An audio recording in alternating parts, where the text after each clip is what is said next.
Hello children. Today's topic is transcription. In our previous lecture we have dealt with DNA replication and we all know what is DNA replication now. Just a brief revising of it. Our DNA comprises of two strands and DNA replication leads to the replication of both the strands of the DNA, and one strand of the DNA is synthesized a little faster, which is called as leading strand. Another one is synthesized into fragments, which we call it as Okazaki fragment, which later on can be joined together with the help of an enzyme called as DNA ligase. So now our genetic material, that is DNA, has been replicated, and based on the concept of the central dogma, the next step is transcription. What is transcription? Transcription is the process of formation of messenger RNA from the DNA. Children, we all know that DNA is the master molecule which has all the information which a cell needs for its functioning. If a cell requires proteins for its formation, it has to ask or it has to send the message to the DNA, and the required information for the synthesis of a particular protein can be sent from the DNA and the protein can be synthesized. So now now this synthesis of protein, how does it happen? DNA, you can consider it as an encyclopedia containing all the information. Now cell requires a specific type of protein to be synthesized.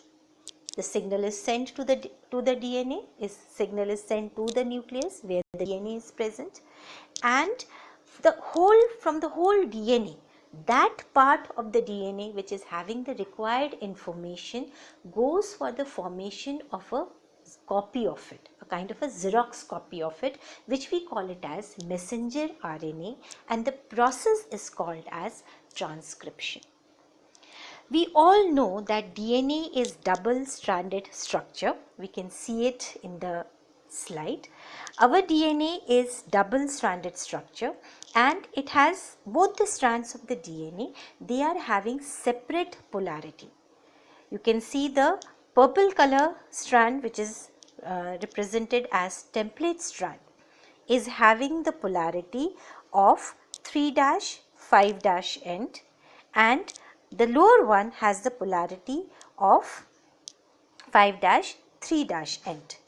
Now what is happening in this case, when we go for the transcription, that is the formation of messenger RNA, only the template strand which is having the polarity of 3' 5' gets coded.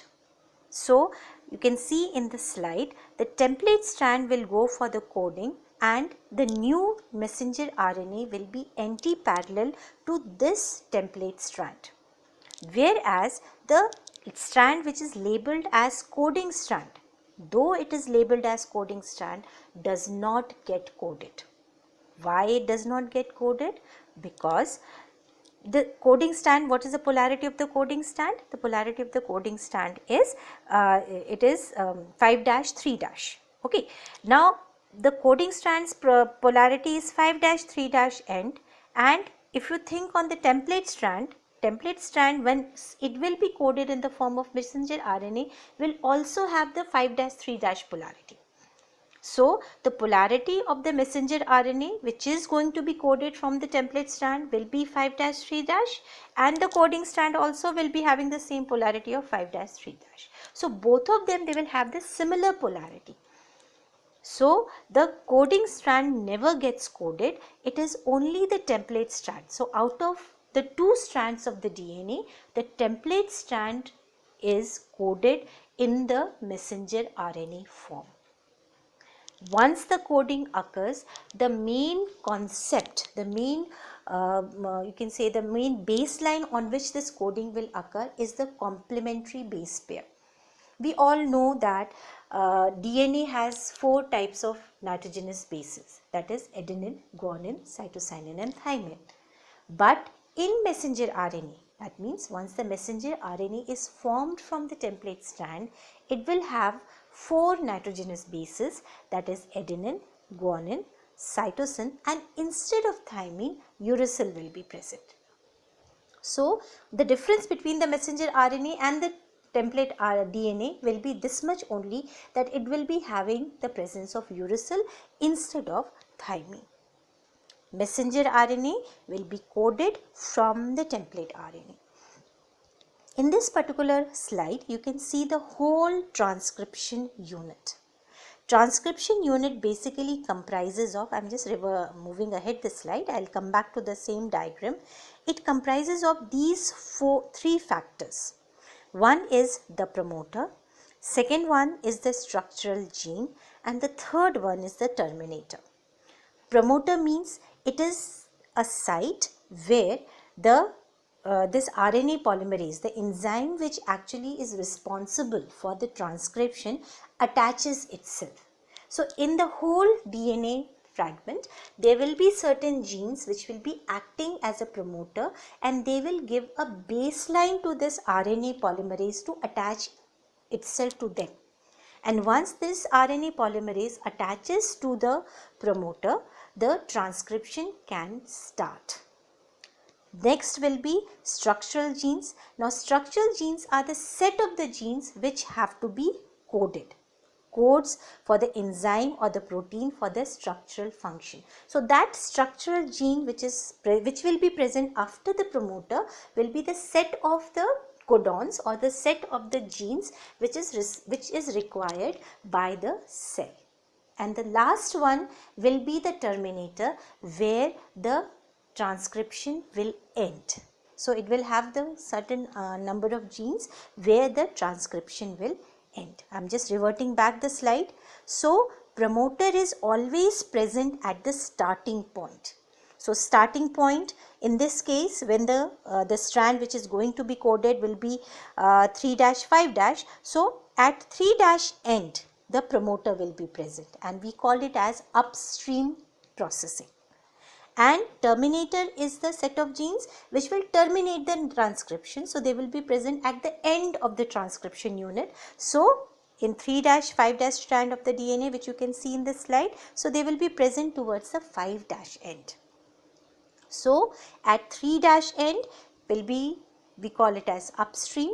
So it is the promoter, and the terminator will be present in the 5-, that is the downstream part of the whole transcription unit. And between them, structural genes will be present which have to be coded into messenger RNA for the functioning of the for the formation of the new proteins. This is whole thing, we call it as transcription unit. I am just summarizing what I have just told.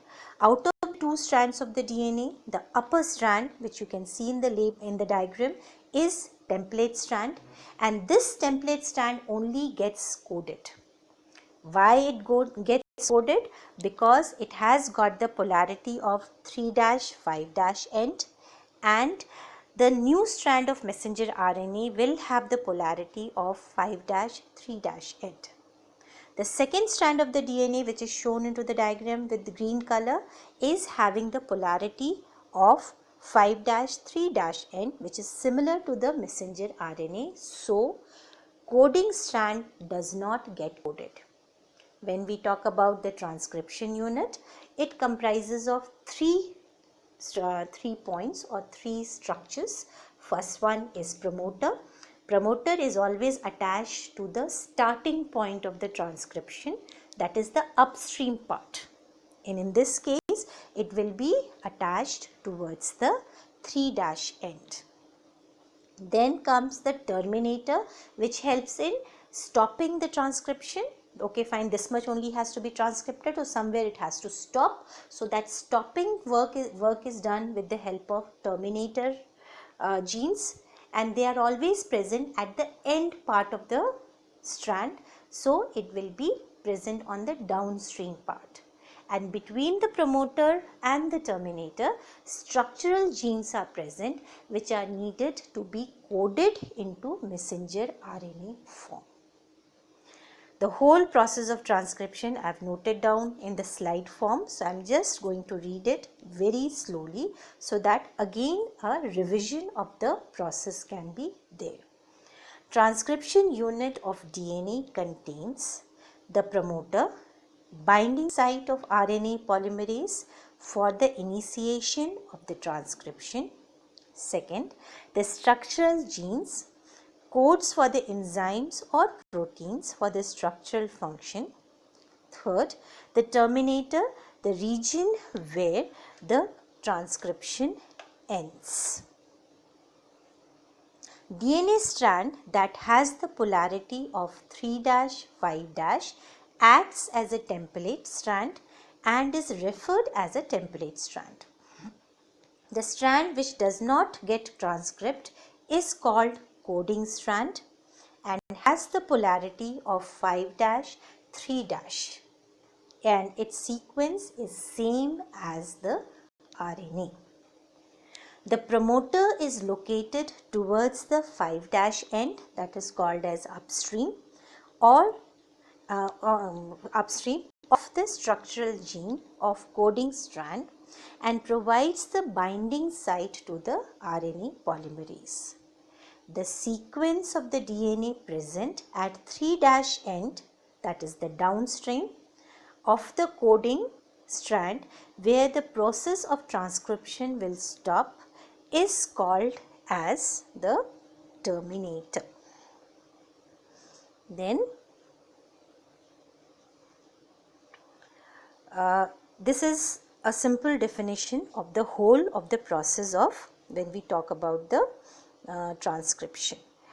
One more thing which I would just like to discuss along with this whole transcription is that there is difference when we talk about the transcription in eukaryote and prokaryote cells. Now prokaryote cells means we are talking about the bacteria, and in case of bacteria you can read in the slide that in case of prokaryote the transcription unit possesses the structural gene which are polycistronic in nature. Polycistronic means that is this one type of gene can synthesize all the types of enzyme. So there is no occurrence of what you can say coding and non-coding sequences. So in case of prokaryote, once the transcription occurs, transcription doesn't need to be processed. Now what is that processing? Once we are going to deal with eukaryote and prokaryote, we can understand. But just now, prokaryote is having polycistronic transcription unit, whereas when we talk about the eukaryote, they have got the transcription unit as monocistronic. Now what is monocistronic? I am just reading it. Segment of DNA coding for polypeptides is called as cistron. In eukaryote, the transcription unit possesses a structural gene specific only for a single polypeptide. So if you have to synthesize one polypeptide chain, you have to go for one type of structural gene. Another polypeptide chain, you have to go for another structural gene. Third type of polypeptide, then you have to go for third type of cistronic gene. So that is, they are like one polypeptide can be synthesized from one structural gene only. So this property is called as monocistronic, and this is present in eukaryote, whereas in prokaryote you can synthesize all the types of polypeptides from a single structural gene. So that is called as polycistronic. I am reading it. In prokaryote, transcription unit possesses the structural gene and is called polycistronic. The gene in eukaryote possesses coding and non-coding sequences which are called as exon and intron. So, messenger RNA, once it is formed in eukaryote, it needs to be processed. Detailing in the next session of us we are going to do, once we are going to study the transcription in prokaryote and transcription in eukaryote. Just now, this is all. Thank you.